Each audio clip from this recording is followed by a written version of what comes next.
Hi, this is Tal from Ridebox. In this video, we're going to talk about cornering on berms versus cornering on a flat corner. You might have heard that you can corner differently on bermed corners versus flat corners, but I actually want to treat them exactly the same. I'll explain the differences between them and then the why. Let's start on flat corners. If you've run through our course, you know that we want to be in a low stance and lean the bike. So another point with flat corners is that we are leaning the bike while maintaining our body balance. On berms, on the other hand, you can lean your body with the bike because the berms give you support and it's actually as if you're still riding on flat terrain.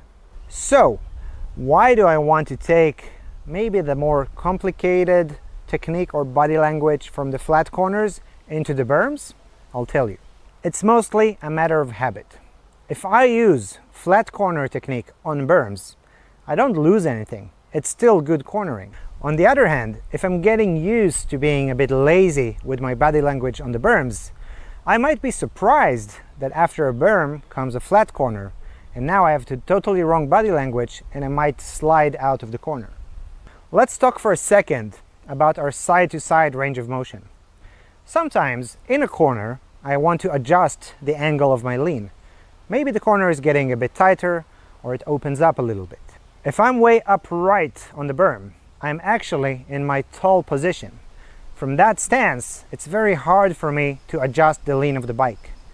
But if I'm a bit crouched in the low position, even in the berm, I can still play with the angle of the bike, and I have a lot more freedom to adjust my angle and how sharp I corner inside the turn itself.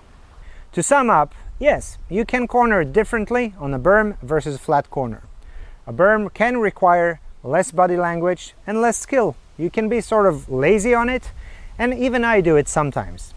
But if you want to simplify your riding, to have the same method for all corners, and to have extra flexibility, you should treat all corners the same and ride them low, leaning the bike and looking into the corner.